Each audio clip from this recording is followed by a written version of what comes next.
Hello, we are the Myers Canal Elementary team and our project is based in Tucson, Arizona. We choose to tackle the retrofit school contest category, as the existing building stock must be improved to meet the challenge of climate change. Schools that are designed poorly incur wasteful expenditure that negatively impacts students. This is why our team developed a solution that the Tucson Unified School Districts could adopt at a wider scale. My name is Wen Xie. I'm a fourth-year Bachelor of Architecture student and I focus on the design. Karina I. Cross is our team lead and she is also a fourth-year Bachelor of Architecture student. Alec Kelly Jones is a first-year Masters of Architecture student who focus on energy modeling. Bernie Walter is a fifth-year Bachelors of Architecture student who focus on coordination. We are all students at the University of Arizona's College of Architecture Planning and Landscape Architecture. Our faculty lead is Jonathan Bean.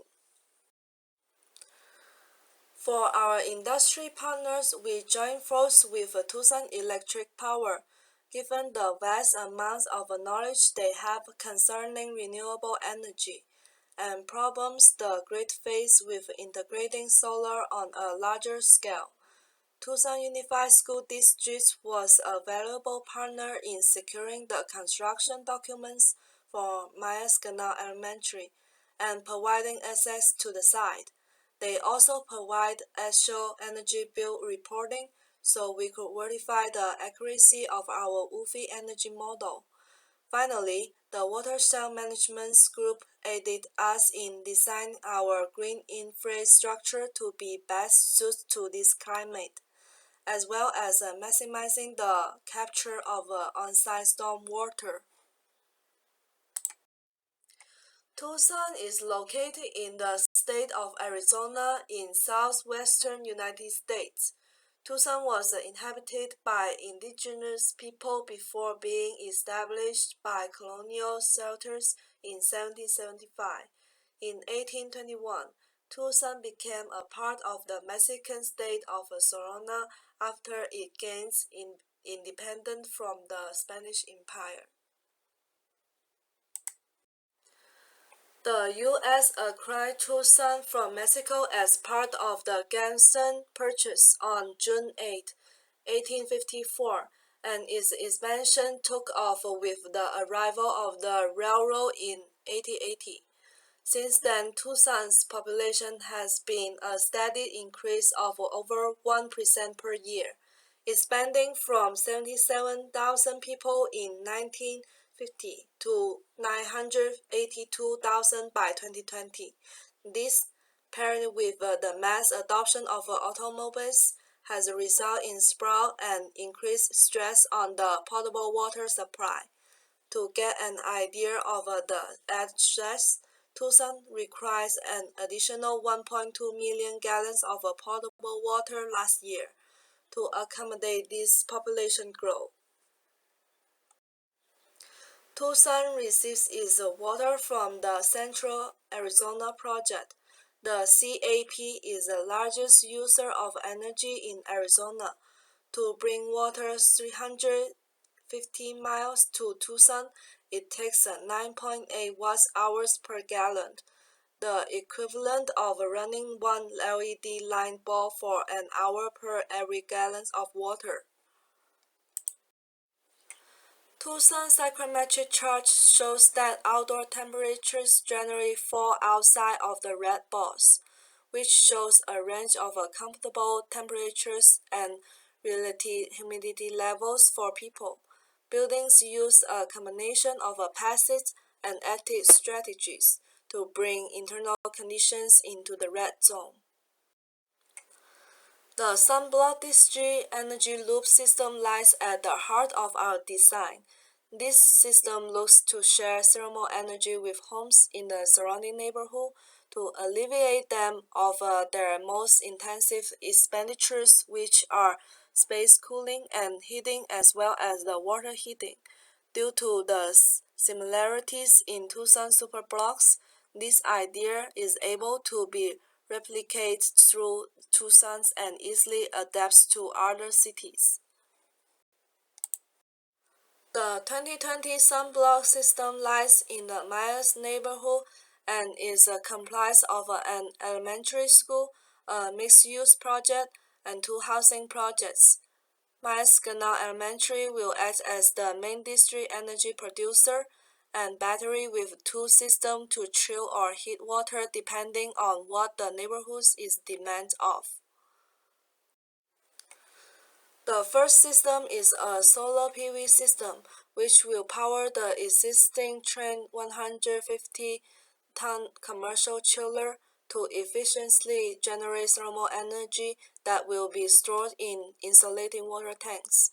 The second system is a radiative cooling system that will only export cooling energy to the sunblock. Tapping into this new supply of thermal energy requires little to no modifications to existing mechanical equipment, as the interior air handling units just need to be hooked into the insulating water lines and a coil placed into the water heater tank. The utility easements that already serve the local neighborhood will be used to bury the water lines and can then be refinished as a pedestrian footpath to improve the walkability and interconnectivity of the neighborhood.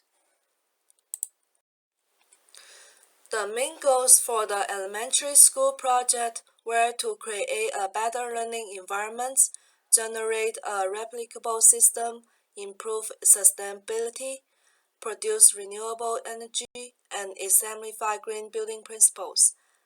Alec now will expand on this goal and talk about the engineering, innovation, and architecture of the design. Thank you, Wen. The 5 focuses in the engineering were to bring the fiercest standards to the envelope, increased airtightness, balance the ventilation system, and to retrofit the existing air handlers for thermal energy distribution. Especially in the existing building, focusing on these areas would greatly improve the performance and the internal comfort of the building. Airtightness will be improved using AeroBarrier, an acrylic-based airborne caulking agent. This product is sprayed throughout an existing pressurized building, and it conglomerates to patch holes in the envelope where the building is leaking, creating an airtight enclosure in only a few hours. The only limitation to this product is that it must be applied to areas no greater than 10,000 square feet at a time, so we broke our school into 11 zones for this purpose. The airtightness was also improved through replacing the old single-pane windows with new double-pane windows that have better thermal insulation and could also be joined to the existing building with modern technology, making the edge more airtight. This retrofit would happen before the air barrier is installed. A great feature of storing thermal energy as water through our radiative system and tying it into the sunblock is that it requires little to no alteration to the existing air handling units that serve the school.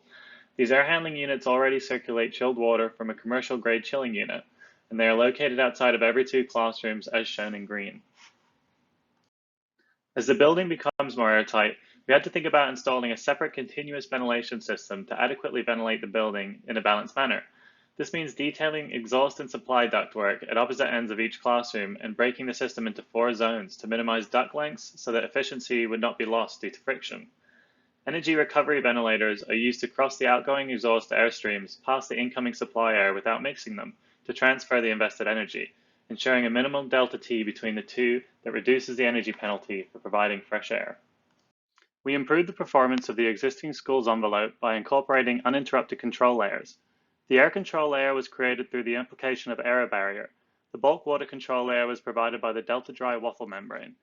The vapor control layer was later revised following the competition submission so as to be provided by the SIGA Myrex membrane, given that polyethylene that was previously specified is an unforgiving option for building assemblies.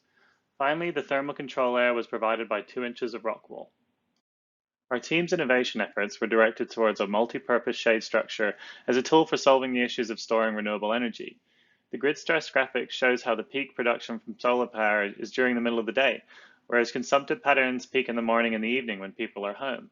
Better methods of storing renewable energy are needed to meet the demand. The shade structure shelters the building from solar radiation, which extends the life of the existing school's facade and roofing materials. It also supports the photovoltaic panels that produce both renewable electricity and serve as basins to contain water at night in our radiative cooling system. At night, water is pumped on top of the shade structure into the PV channels, where it radiates stored heat energy into the night sky.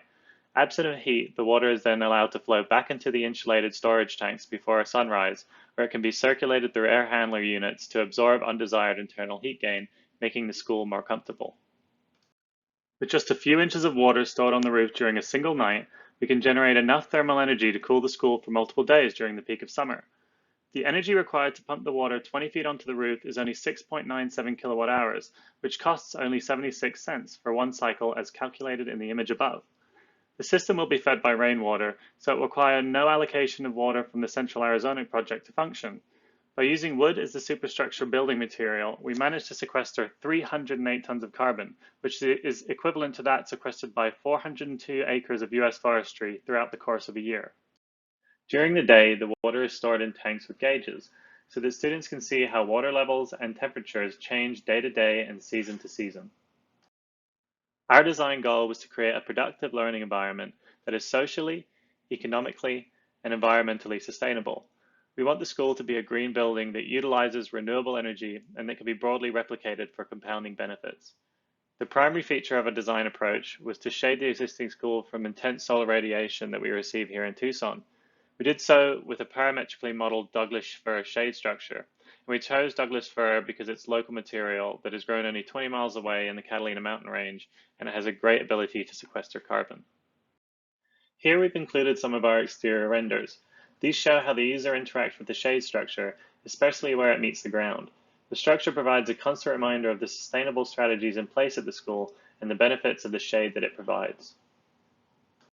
In terms of the school building, we look to improve interior air quality through balanced ventilation and increased access to natural light to improve its interior conditions. Our strategies for improving life for the students are to add a gymnasium for year-round recreation, add a superstructure to hold more solar panels and to shade the existing building, and to collect rainwater using the superstructure. The gymnasium is a new build that replaces the portable classrooms that used to be on site. It contains a sports area, offices for staff, a clothing bank for students, a childcare center, and a dedicated set of special ed classrooms. Now, Karina will talk to you about how these changes impact environmental quality, energy, and operations. Thank you, Alec. Our changes in terms of comfort and environmental quality focused on bringing in natural light, using a light color palette, and utilizing biophilic design. The main area of the school needing changes following these guidelines were the circulatory spaces, which had no access to natural daylight. The California Energy Commission noted that exposure to natural daylight was linked to higher levels of concentration and better short-term memory. The Headstrong Home Group produced a report showing that workers in well-daylit buildings worked 6 to 12% faster. We brought in more daylight by installing clear story windows in the central corridors. We also used a color palette comprised of light colors that would bounce light around the space better. Interior air quality and comfort also have large impacts on a student's ability to concentrate. A Harvard School of Public Health study found that there's a 15% decline in cognitive ability scores at 950 parts per million of carbon dioxide and a 50% decline at 1400 parts per million. Carbon dioxide levels are reduced through a better performing ventilation system. For an interior finish, we look to principles of biophilic design to bring elements of the outdoors inside. We did so through finishing the interior walls and floors with cross-laminated timber, which also improves the thermal envelope of the building. Biophilic design was also implemented in our fix of an existing thermal bridge.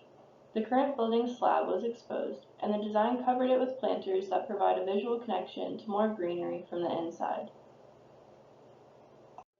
The design incorporates the existing energy system at the school, recycling older technology and combining it with new technology. This reduces waste and the cost to the school. Through the implementation of our continuous control layers and the shade provided by our superstructure, Myers-Canal Elementary School reduced its electrical consumption by increasing its airtightness, adopting continuous thermal insulation, and reducing its plug loads through the selection of efficient appliances and lighting. We reduced the cooling load by 73%, the heating load by 87.9%, the annual heating demand by 93%, and the cooling demand by 98.9%. Finally, we reduced the site energy use intensity by 82.4%. We now produce enough energy to power 116 homes annually. For the operations of Myers-Canal Elementary School, we looked to the Tucson Unified School District calendar to quantify the amount of time the school is occupied versus vacant during the year and at what times. We used this information to develop our operational schedule for exporting energy to the surrounding community, which the graphic on the top right of the page depicts. We also plan on the community being able to access and utilize some of the school facilities when the school is unoccupied. For example, the new gymnasium could be set up to accommodate job fairs, workshops, and other community events. The sports field can provide green space for farmers markets, picnicking, and other outdoor activities. Through giving space back to the neighborhood, we can help make the school a hub for the community. The Myers-Canal team looks to provide resilience to the surrounding neighborhood in two categories. The first being providing them a reliable, non-fossil fuel-based method of cooling their homes and heating their water. With fossil fuel resources depleting, communities need to actively seek out other means of satisfying their energy demands. The second form of resilience is concerned with power outages and the dangers they present to desert communities, as internal temperatures can climb dangerously high in short periods of time. Myers-Canal Elementary School will be a safe haven and remain open during power outages, as the scale of the building and its interior thermal mass will store energy, keeping interior conditions habitable for up to 3 days without access to power. The solar array and backup battery storage further ensures the school can remain open and functioning during a power outage. The cost of the renovation to the school will be funded by the Tucson Unified School District, as this will improve the standards of education for the students which it serves. The superstructure and its associated space cooling systems will be paid for by Tucson Electric Power, as they can expand their renewable portfolio whilst maintaining the majority distribution of electricity to Tucson's residents. The household income graphic to the right shows how households in the Myers neighborhood have disproportionately low household incomes compared to the U.S. average. This means Myers residents pay a greater share of their household incomes for their electrical demand, so would benefit the most from switching to the Sunblock energy loop system. In terms of market potential, we want to direct attention to the 115 other schools in the Tucson Unified School District network. These schools all share very similar building typologies and materials, so the interventions identified by our team could be replicated all across Tucson, improving the lives of 89,000 students in the 115 schools and 132 communities they live in. It could also be replicated across the 241 schools in Pima County, impacting far more people. In conclusion, the Sunblock is a comprehensive guide to implementing district energy with a design that focuses the human scale. This year is the second year it has been implemented into a neighborhood. It follows the general structure of using the school and mixed-use projects as the batteries and the housing projects are the energy consumers. Reducing wasteful energy expenditure through continuous control layers reduced the energy consumption of Myers-Canang by 82.4%, saving 3,380,000 kilowatt hours per year. If adopted across the Tucson Unified School District, we could save 389,270,803 kilowatt hours from being wasted. In terms of the water conservation strategies, Myers-Canang reduced its potable water use by 1.5 million gallons, so broadly replicating at the other 115 TUSD schools would save 175 million gallons a year. This volume of water conserved would be enough to meet the growing requirement for an additional 1.2 million gallons of cap allocations that Tucson is currently facing. Radiative night sky cooling ponds have never been combined with solar panels in this way. This combination allows the school to be cooled without introducing new refrigerant into the system, while producing enough energy to power the school and the surrounding neighborhood.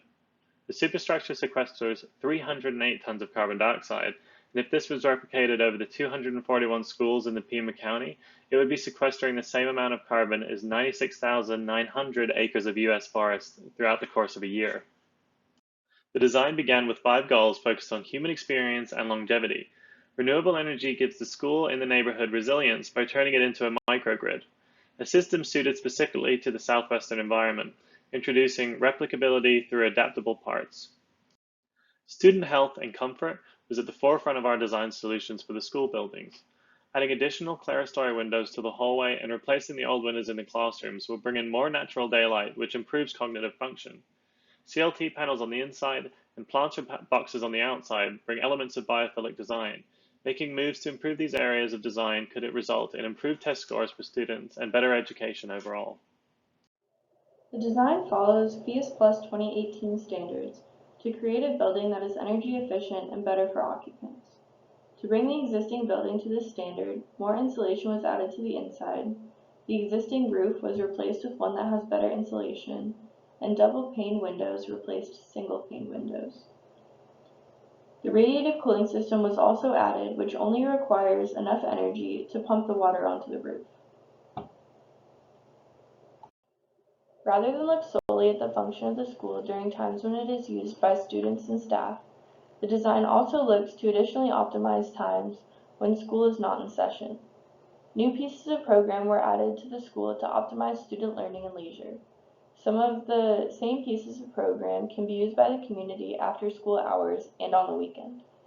Outdoor areas can become a recreational sports field, community garden, and farmers market. Indoor spaces can also be used for recreational sports, workshops, and job fairs. With the retrofit, Myers-Gannow Elementary saves over $119,000 annually. This is money which was previously spent on utility bills. If similar retrofits were implemented district-wide, the Tucson Unified School District would have approximately $13.5 million annually to reinvest in improving the quality of its students' education. The Tucson Unified School District is one of 17 school districts in Pima County, which encompasses 241 schools. Due to the similar climate throughout the county, the Sunblock method can be applicable to all those schools, saving money and improving education. The Sunblock system reinforces the school's role as the heart of a community. The design makes Myers-Gannow better equipped to fulfill its obligation to the community, with new dedicated spaces for outreach and support. It also becomes the community's generator and battery. The design teaches the community about sustainability and uses materials and strategies that will allow it to serve the neighborhood far into the future.